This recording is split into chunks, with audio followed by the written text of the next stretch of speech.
Hello and welcome to the Psychology Podcast. In this episode, I talked to Joy Lawson Davis and Deb Douglas about gifted education.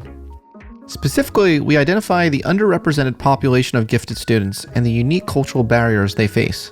Joy and Deb share their definition of what self-advocacy is and why it's a skill everyone should have, and they give helpful tips and resources for educators, parents, and advocates on how to find and nurture gifted potential. We also touch on the topics of equity, test preparation, IQ, special education, and intersectionality. This was a very personal episode for me, as you will see toward the end. I got quite emotional in this episode, both because I think this is an extremely important topic and too many kids are falling through the cracks due to our misunderstanding of human potential, but also because of my own personal experiences growing up with a learning disability. This was a really meaningful episode for me. So without further ado, I now bring you Joy Lawson Davis and Deb Douglas. Joy and Deb, thank you so much for coming to talk to me today on the Psychology Podcast. Thanks for inviting us. We're glad to be here with you. Thank you so much. Yeah, Thank you. Congrats on this new book. It seems so timely right now, even more timely, especially in light of the controversy about New York education cutting they're going to have accelerated programs, but they cut their prior kind of pull-out programs for young children, right? Based on the grounds that it's the inequities in gifted education. So this sets up your book just perfectly, right? You know, who are the underrepresented gifted? What is that population? Right. Well, Deb and I worked very hard to ensure that we spoke to the experts across the country who told us who these students are. We looked at the data. Of course, we're talking about Black students, Latinx students, low-income students, twice exceptional, LGBTQ populations, the rural students, even highly gifted students. We don't speak specifically to them, but there is conversation there in our book. But yes, there are a number of students, Scott, who, despite what's happened across the country, who continue to be underrepresented in gifted programs nationwide. Well, what falls within the purview of that? Who are some of the most underrepresented that we got out there? You know, but we know because of the data that we are referring mostly to Black students, Latinx students, and poor students who live in poverty. We continue to not be able to identify them, provide appropriate services for these groups of students. They don't have the resources. They don't have the teachers who have the right kind of training to understand who they are. So those three populations in particular are ones that we believe will be supported by this great book, this great project. It's so hard to be specific about the populations too, because gifted education varies so much from district to district, from state to state, across the country. What's defined as gifted education varies greatly. Who is chosen for gifted education programs varies. The identification process varies so much. So I know we really try to collect data, and we really try to say these people are underrepresented, or these people deserve their needs to be met.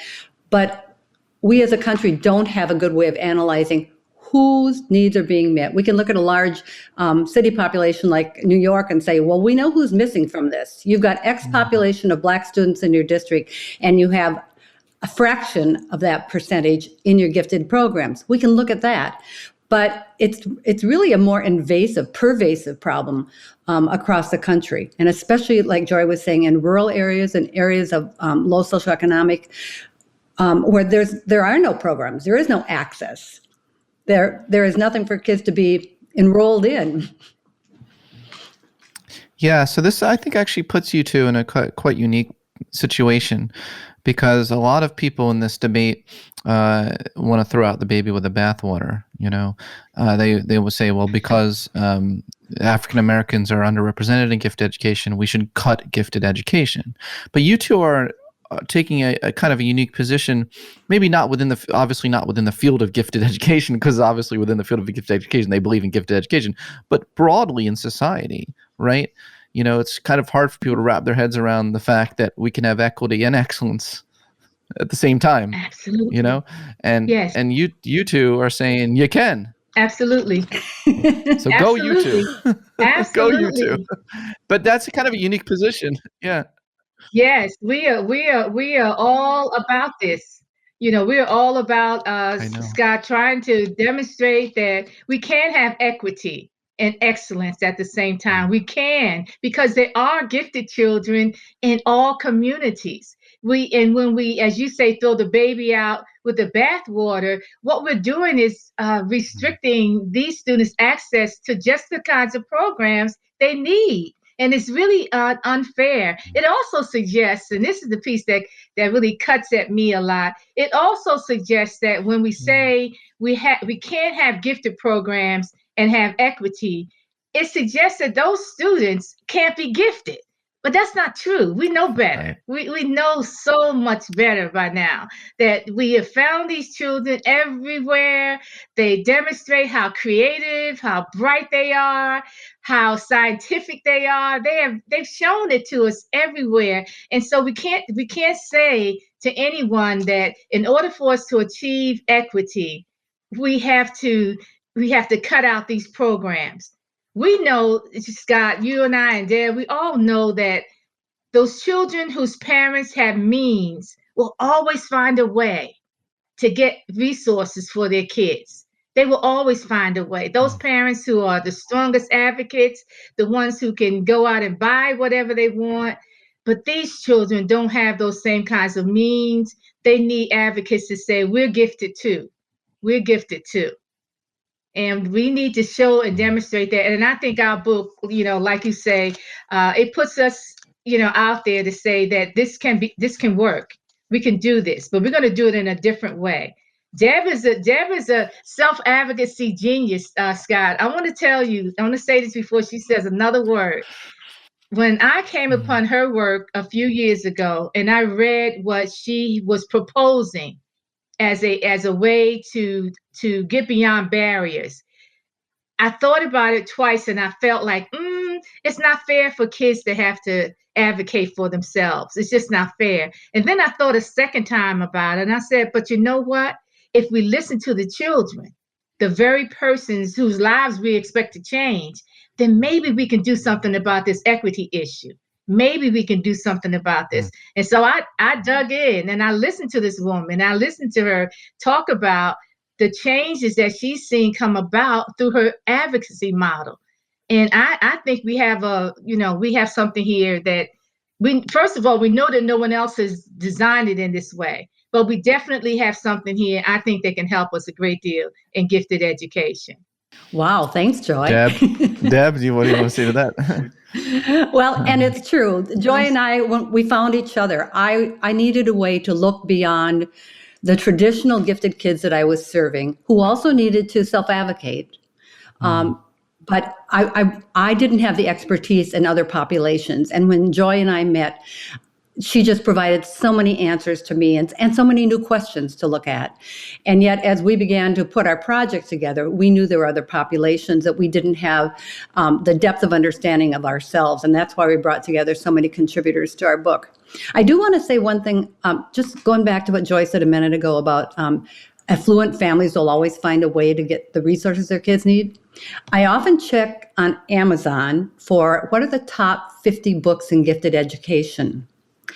And every time I look, the majority of the top 10 are test preparation, ability test preparation, because parents who want to get their kids into gifted programs have the means, the resources, or whatever, to buy these things to help their kids prepare for it.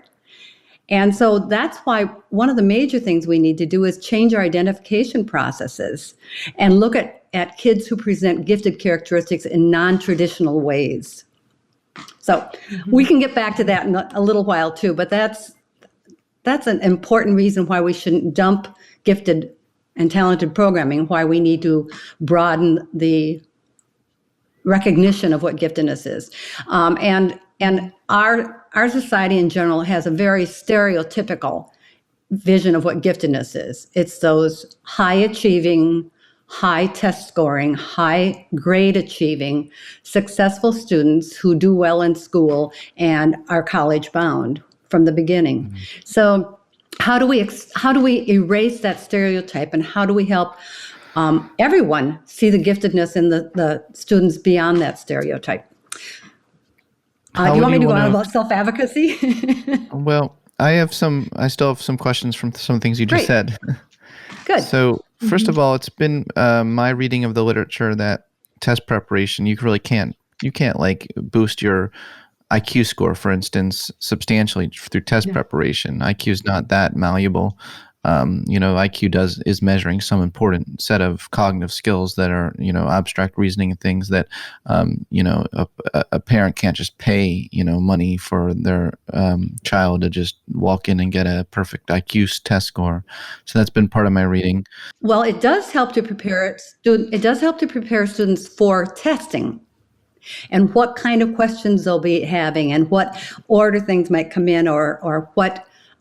Especially with young children, to prepare them for the types of things they will be experiencing in the testing situation. And it's also true that in some schools, that initial testing is not a full IQ test, ability test score. It might be something like the Kaufman Brief Intelligence Test, or it might be, there are very early screeners that children in very early grades, or even in kindergarten, if they haven't been exposed to them, might be confused by them. So I agree with you that we can't pay to have our kids have higher IQs, but and obviously we know the importance of early childhood and preschool education and early experiences that allow kids to demonstrate their gifts earlier. And so if we do screening using only ability test and achievement test at a very early age, we eliminate a lot of people right from the get-go. It doesn't even give them a chance. Yeah. Because not everyone is out of the gate in the same opportunities, same educational enrichment, same. So no, that point is very well taken. And then the second thing I wanted to bring up about what you just said is expanding the notions of giftedness beyond just achievement test scores and IQ. I'd love to get some of your thoughts on what other things would you want to include in the definition of giftedness, because I don't think that you're saying that every child's gifted in their own way, right? Are you saying that? Correct. No, because some people say that, but I roll my eyes when people say that, quite frankly. Because not everybody's gifted. Sorry. And I roll my eyes as well. Yes. Yeah. I don't believe in that. And we want to make that clear, because then we're in another camp altogether, and we're fighting another battle that that I really don't want to spend time fighting. But we do believe that there are other ways that students can demonstrate their giftedness. In many cultures, students who are perhaps more verbal, more orally verbal, they can talk to you and tell you things that you can't pick up on any ability or achievement test. And so that when schools take the time to set up interviews with students, or sometimes just observe students in instruction, they can see students responding to one another. And, if they can measure that response over time, then perhaps they'll be able to pick up some students that they would not have necessarily seen, just by saying, okay, today we're going to do this big test. We're going to test everybody. Even universal screening or local screening, local norming may not pick up these students. And so we have to provide other ways that we begin to look for gifted traits. So if teachers understand the traits, number one, then they'll be able to see those traits, but they won't see them if they don't understand them. If they don't understand that there's a kid that comes, out of a very, say, a very poor community, but this kid has a vocabulary that will rival any child coming from anywhere, because they pick up on language. They do it so quickly, so easily. And they can tell you those things if you take the time to listen. So I think sometimes we just have to have a better sense about what giftedness looks like in children across population groups. And then, what can we do differently? How can we listen to these children? How can we set up instruction that, they can demonstrate what their gifts are?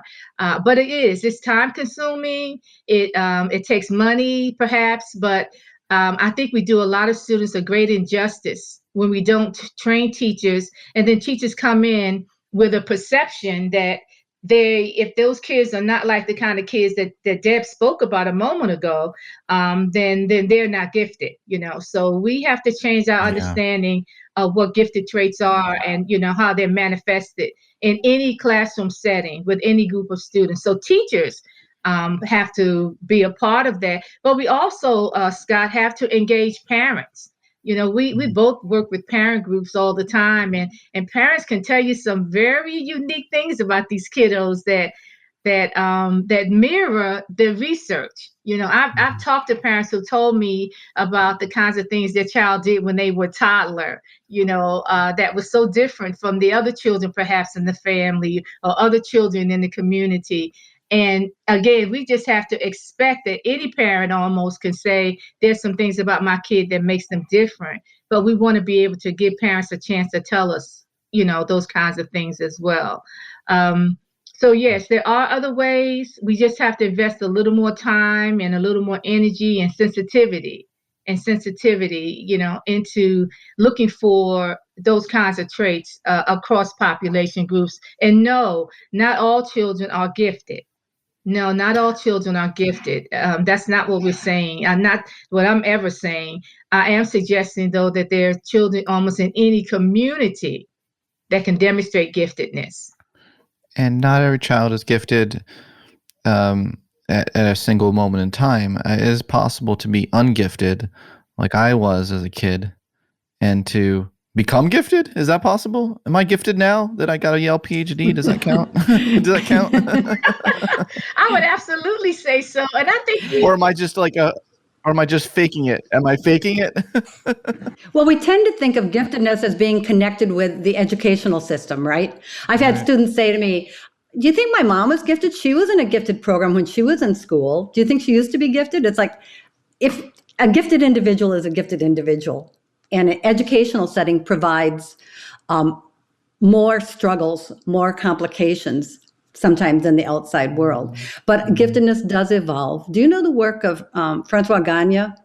And how gifts, how they grow, through all of these, this process that it goes through, growing into talents, and all of the effects that we bring to that process, but all of the environmental effects that come in that process. So, of course, giftedness arises at various times and is nurtured and is better understood at various times. But I also must say, put on record, I do not believe that everyone is gifted. I believe that everyone can have gifts of various kinds, their own personal strengths. But if you think in terms of, on the grade level, for instance, in the educational setting, a third grade class, the vast majority of kids are going to have third grade abilities. They're going to have third grade social and emotional abilities. And then there are going to be these outliers. These kids in whatever direction have less than third grade strengths and have more than third grade strengths. And gifted kids who have more than third grade strengths vary as much from each other as they do from the grade level kids and the below level grade level kids. Fortunately, in our society, we have tons of help in the educational setting for those kids who struggle below third grade abilities, third grade social emotional awareness, that sort of thing. We don't have a lot of it in place nationally for those kids who are above, and we don't have a lot in place to help teachers understand. In fact, most teachers breathe a sigh of relief if they've got some kids who are above their grade level, because that means they don't have to struggle so much with those kids. But often that leaves those kids without an appropriate challenge or enriching.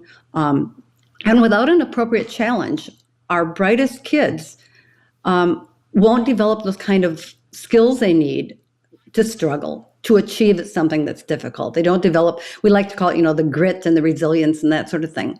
So that's why it's vastly important for us to identify those kids who have needs beyond where they are in the school setting and figure out how to provide those challenges that will allow them to grow. Because every kid needs to grow in school. That's what they're there. Every kid deserves to learn something new every day.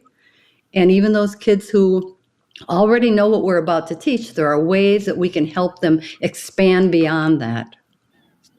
Yeah, this stuff is really tricky. The NAGC defines giftedness as involving either potential or high achievement. So it can come from either path. How do you, but that's so tricky in practice, especially with the kind of populations you're interested in, because a lot of them are not high achieving. So how are you finding their potential when they're focusing just on getting like food on the table, or focusing on, they have so many other concerns that are in their head, especially if they're in very dangerous, violent environments, right, with gangs and things like that. It's how are you finding their potential? I mean, kudos to you for caring and to even say that look, there are those with gifted potential, but how do you find it at such a young age, when, especially in those conditions, it's particularly hard, right? Well, Scott, that's again, we can't take away from the importance of teacher training, from the very, day that a student walks into a school. There have to be teachers in that school, in that environment, who understand those kinds of things that are going on in their lives, like you just spoke about, that they are having to navigate, as we say, multiple worlds. And we do speak about that, in our book. We talk about intersectionality, for example, using that same the same term, the same, construct that Kimberly Crenshaw came up with when she was a law student, and she first wrote about race and gender and the law, and how all three of those were impactful, to her as a young woman studying the law, young Black woman studying the law.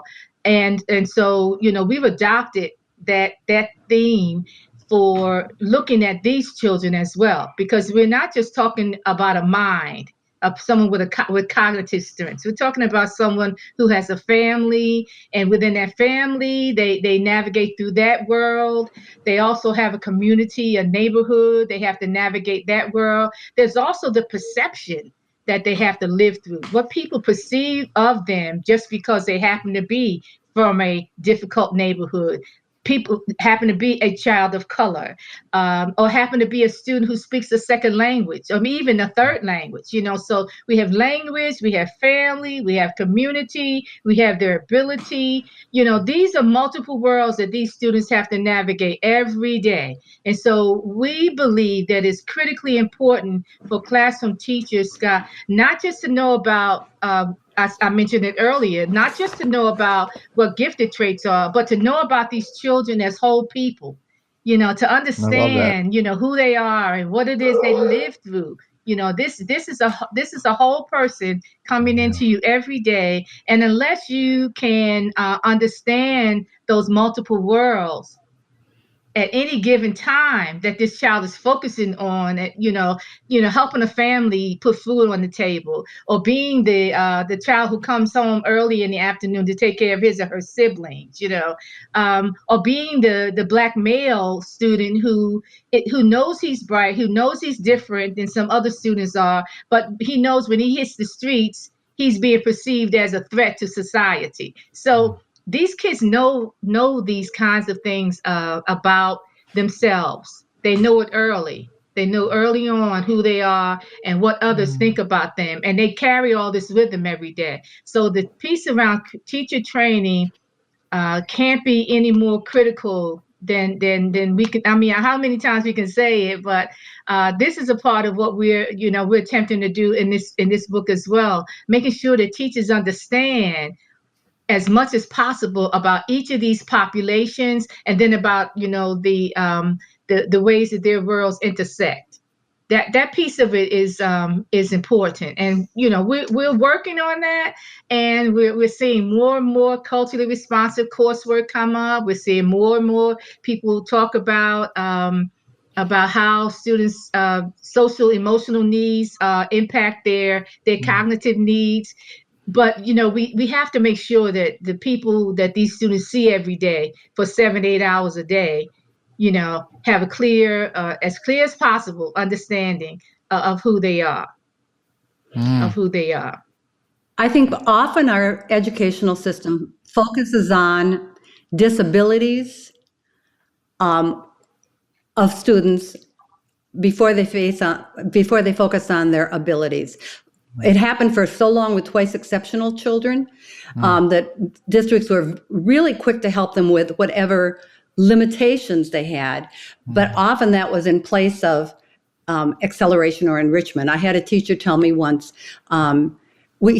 this particular child had so many times pulled out of the classroom for speech work and for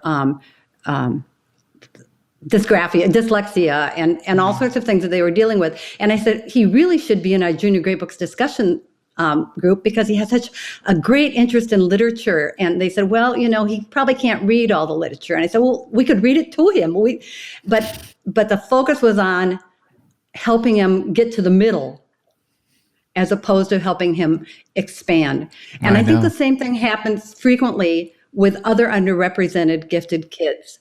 I do workshops for kids on self-advocacy, gifted kids. And I approached 2 large urban districts and volunteered, because I wanted to work with more urban kids, volunteered to do workshops. And the response in both was simply, we have so many other concerns. Our gifted kids have so many other concerns. We don't have time for this now. We have to deal with it. And my response is, so those kids who are ready to self-advocate and need to self-advocate right now will not develop those skills or be introduced to the concept because not everybody's ready for it now, or because there are so many other issues that are first. And I think what Joy and I fell on was maybe self-advocacy comes first.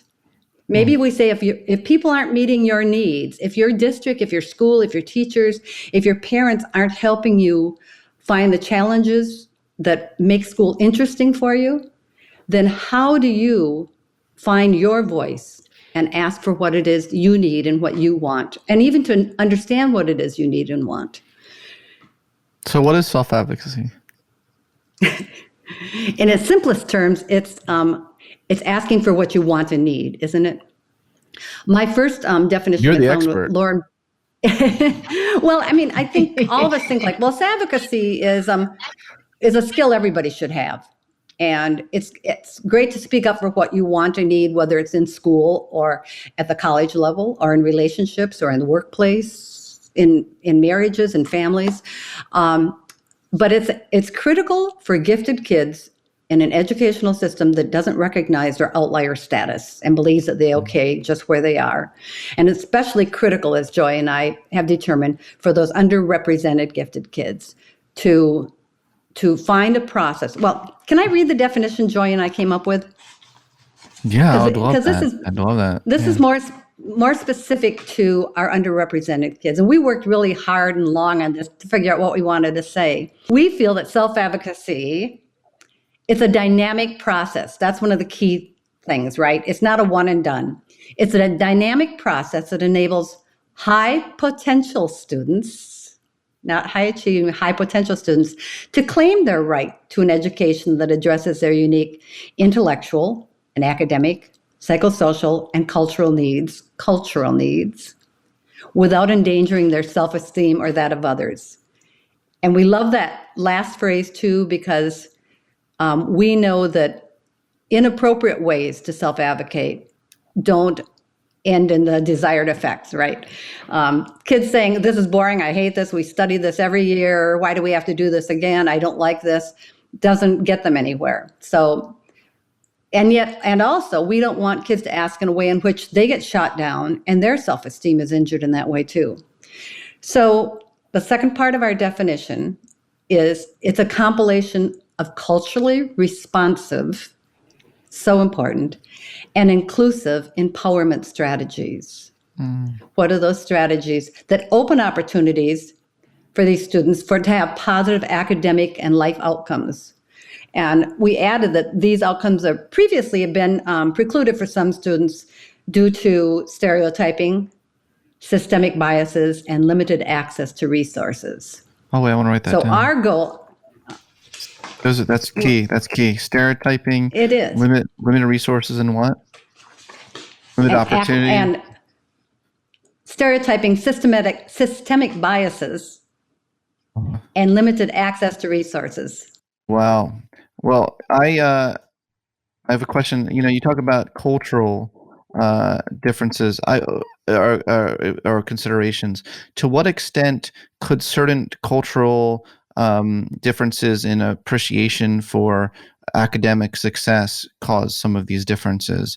For instance, in the Asian community, there's a very high proportion in gifted education programs. I mean, they are scoring better on the test. African Americans are not scoring as well on the test. There's still like a standard deviation difference on IQ tests. So they're not actually getting the scores. So is part of the reason like cultural differences at all? Like, I know you didn't mention that. Like in the African American community, do they put as much emphasis on young children? And for instance, if you're like a really nerdy Black kid, like, are you going to be more prone to bullying than if you're a really nerdy Asian kid within the Asian community? Yeah. Mm-hmm. Yeah, wow, Scott, that's a big question, and we have answers that could take us another 8 hours responding to. But I want to give two examples of a Black kid, for example. A Black kid who is, and this is a true story, I just want to use names, but a Black kid who is a very high achiever, identified as gifted young. He's attending a specialized high school, half day. The other half day, he's in his back in his home high school. He's also a star athlete. So this kid is on the bus riding to the specialized school for half day. Is the only Black kid on the bus. The others are white and Asian students. There are no Black females. He's the only Black kid on the bus.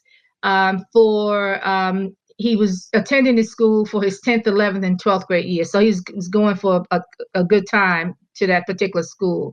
He was repeatedly bullied on the bus by his white and Asian peers, and by saying that he was too Black to be gifted. See, that's fucked up. Too Black to be gifted. Wow. It is fucked up. Pardon me. You're right.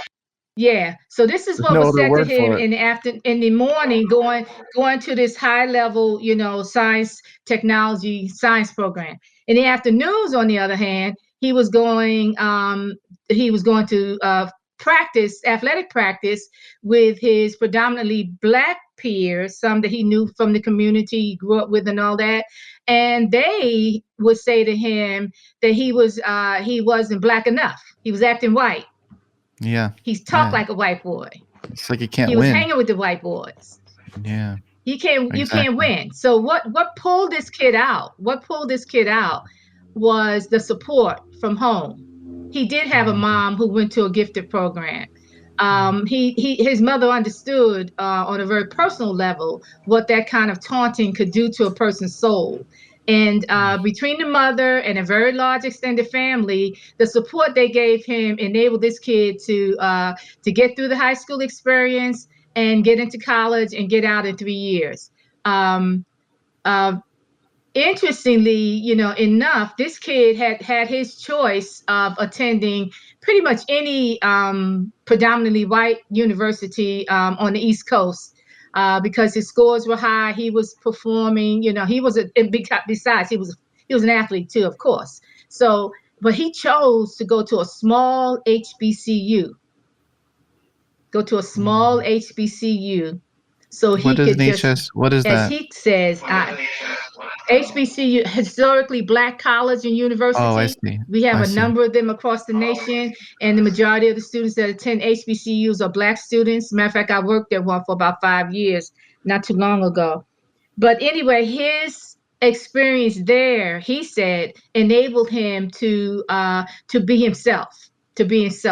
So that what he found at the HBCU that maybe he didn't have in his own school, he found other scholarly Black students that he could walk with on campus, talk with. They didn't tease him, they didn't taunt him, and it was okay to be smart. It was okay and cool to be smart with this particular group of kids, and then also do all the other kinds of things he wanted to do in his life. So now he felt like he was whole. But it took him that experience to get beyond the hate and the aggravation and the bullying, the taunting that he was going through in his high school during those 3 years of high school. Again, had it not been, for that support of that family, the strong mother, the father, the grandmother, it was a huge family, and they circled around him. They circled around him and gave him the support that he needed, and he was able to pull out, because not every kid can pull out. Not every kid can pull out. I've read stories. I know students. Not everybody survives in this world that we live in, where we are told so often you're too Black to be gifted, or you're not Black enough. You're not Black enough. But then there's these other kids. I'm going to tell you about 3 more kids, and I'm going to get this back to Deb. I sat in on I guess it was an advisory meeting with 3 students not too long ago. All 3 of the students had a chance to go to one of these same kinds of schools, and they decided they didn't want to. They pulled out. They all 3 pulled out pretty much at the same time, which was very unfortunate, because the school was, prestigious, high performing. You get that on your resume, you can pretty much go wherever you want to go. Well, each of the girls came in and told a group of us adults why they wanted out of the school. But there was one kid, and this, Deb, you would, if I could have taped it, I would have said, "Oh my God!" The whole time I said, "Deb Douglas needs to hear this girl. Deb needs to hear this girl." There was one kid who I guess they were 10th grade. I have to say 9th or 10th grade. One of them was very, very mature though, but she spoke as if she had written our book on self-empowerment, on self-advocacy. She said to us that there were people in her school who looked down upon them, stereotyped them, and said things to them that made them feel as if they were less than the other students, and didn't have a sense about what it meant to be a Black female in that kind of an environment. So this kid says to this group of adults, by now it should be normalized that classroom teachers understand what it means to be Black and gifted. It should be normalized that classroom teachers, when she said normalized, I was like, wow. I was cool though, Deb. I didn't make any faces, or she was clear that she felt as if the teachers in that environment did not understand what they were going through when they felt as if they were alone, they didn't belong, they were being called out because of the particular school district they came from. They were being called out because of their ethnicity, being called out because of their gender. And she felt as if the teachers, she said, by now, and this is by now, she means in this century, that it should be normalized, that teachers would know better, So there are these kids out there, Scott, who have this self-advocacy thing down pat already, because some of them are just a little more outspoken than others, perhaps a little wiser. But then there's other kids who probably are in the same situation, who need the skill set that we promote in this book. They need that skill set. They need educators to understand how to teach them how to speak up for what they need and what they want and what's going to help propel them forward. But you have to know these kids in order to do that. And that's why I think it's really important that we call on these experts in these particular areas to say, these are the skills that teachers need to have if you're going to work with a twice exceptional gifted kid for self-advocacy, if you're going to work with LGBTQ student, if you're going to work with Black students, ELL students, if rural, these are the skills you need to have They can all come to the same end. They can all be better at self-advocacy, but you need to know these kids in order to move them, propel them forward. So there's a great need out there, Scott. I'm glad you asked that question. Thank There's you. a huge need out there, for educators to better understand, and as this kid said so eloquently, to normalize this kind of behavior that Yes. teachers know better. Normalize Black giftedness. They should know better by now. Hashtag. Yes, normalize it. Yes, hashtag normalize it. Yeah. And get rid of these situations where kids are being said you're to this and you're not enough of that. Yeah. You're to this and you're not enough of that. It's just wrong. It's wrong. But it happens every day. So we're going to try to stop some of that. Well, it's wrong that you used more polite language than I used. You said it's wrong. I said that's more polite. How about that? You're more polite than me. I was like, that's fucked up. Okay. Yeah. I'm trying. You should. No, you're very classy. You're a very classy woman, Joy. Okay, so let's keep this line of thought going. We're talking about the barriers to self-advocacy. You just mentioned we just talked about some cultural, but you just mentioned some others to me, Deb. You said limited opportunities, systemic biases, limited access to resources. Do you want to kind of riff on that, expand on that at all? Well, a little bit more, and also about the cultural barriers. Joy and I didn't understand the specific barriers that different populations might experience, and that's why we turned to experts in the field of gifted education. Who have done the research themselves, but also grew up as members of those special populations and had personal experiences and understood from many perspectives what kids might be going through. And one of the interesting things we learned, for instance, because I learned so much from what our contributors added, is that if you think, for instance, about Latinx, or as she liked to call them, Hispanic families, the cultural setting is you do with what the school says you should do. And family is important, so you certainly wouldn't want to send your kids to a school somewhere else that's not your community school. There are some of those beliefs. And so I won't go into all the various cultural differences, but those are some of the barriers to kids getting the education they need. And so in cases like that, what we found is, how can we help the students who have begun to understand themselves and their gifts and their talents and what that means for their education? How can we help them work with their families to better understand? How can we communicate better with the families about their child's needs and how we hope to address them? And how do we help that child take the lead in that conversation between the school and their families? So that's one of the barriers, but it's also one of the ways of addressing those barriers, those cultural barriers. Good. So, what other resources do educators need? What else is valuable here for people who are listening to this and want something quick they can institute in their school? Number one, I think when we recognize children with gifts and talents, we need to help them learn how to self-advocate. And that's, as we said, is a dynamic process. Yeah. How do we help them assess and reflect on themselves as learners and what their strengths are, and accept the fact that they may not be brilliant across the board. They may have some struggles and they may have to work at some things.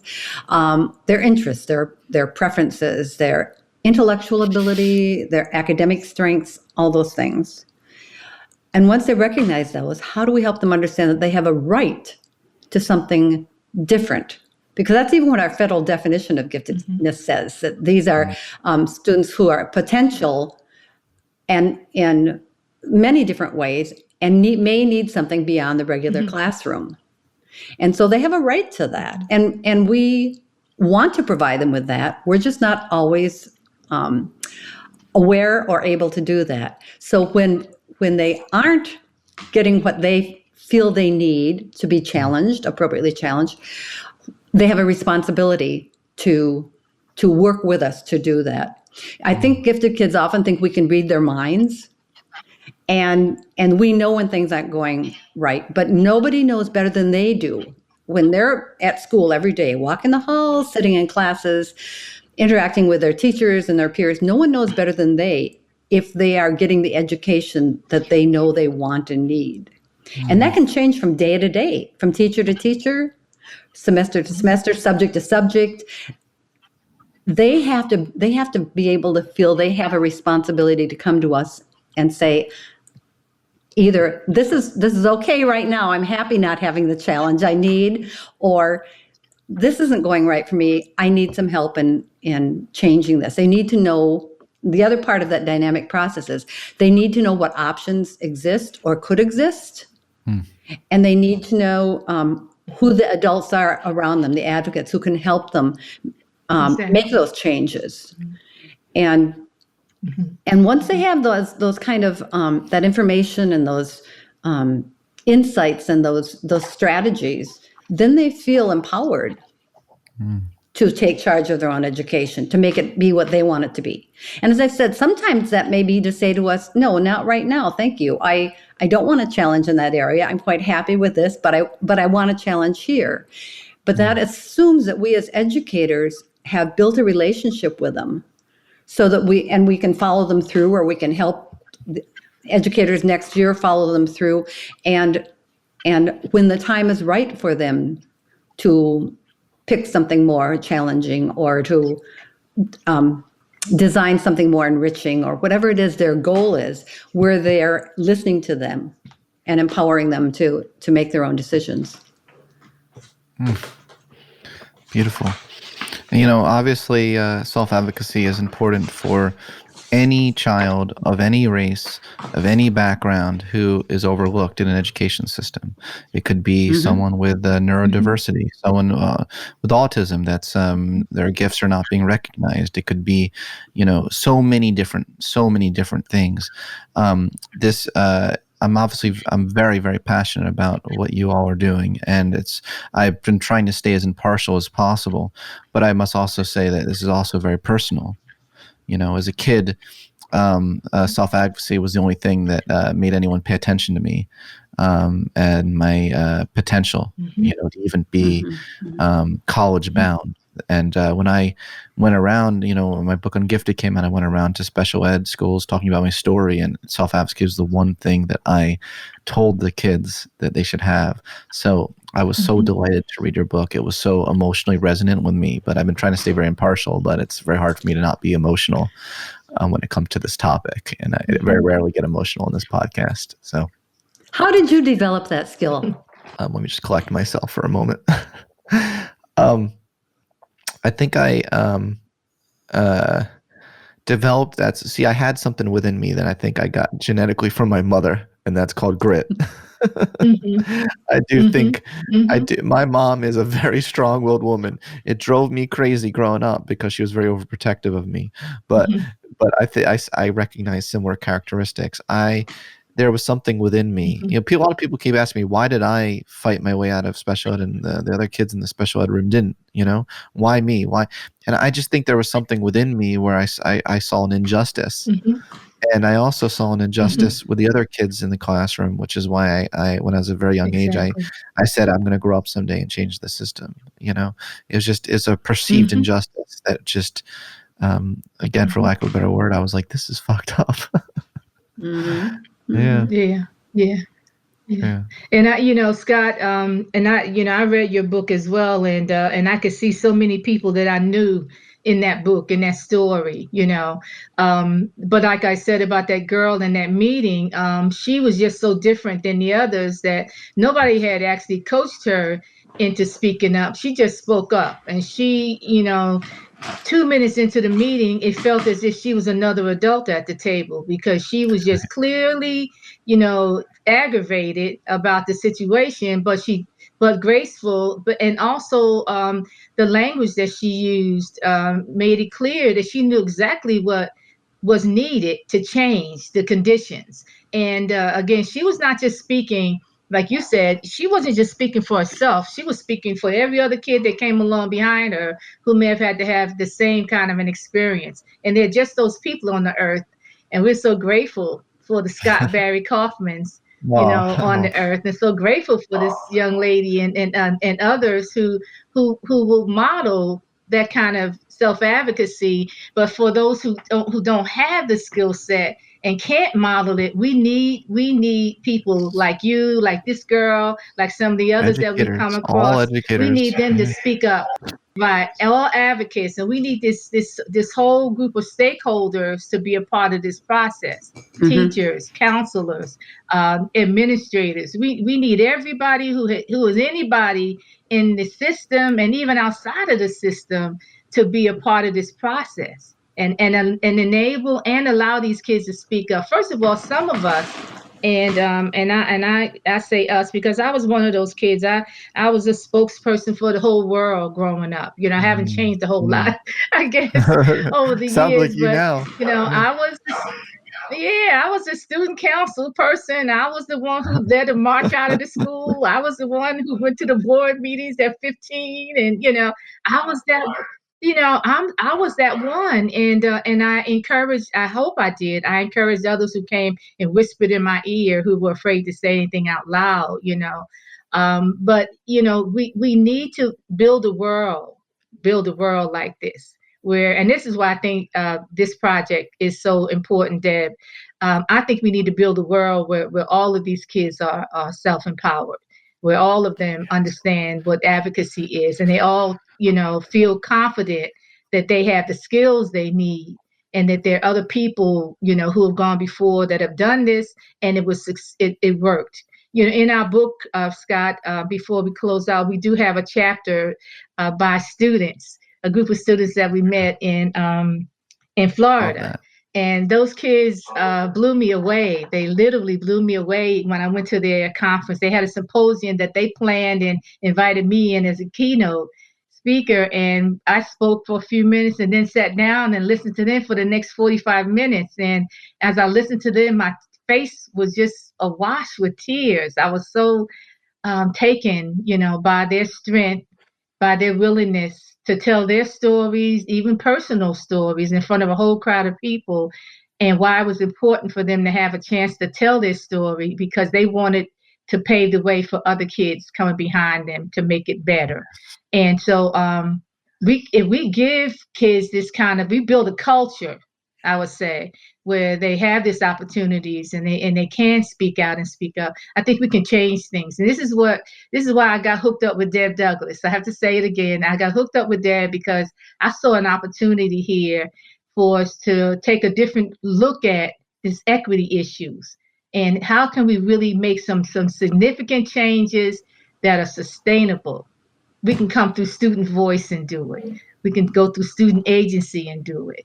We failed at it miserably in other ways. And I'm not going to use the word you use, Scott, but that's the way I feel sometimes about this equity work. We failed at it. It's just really, and we're still fighting. We're still fighting. But this way is different.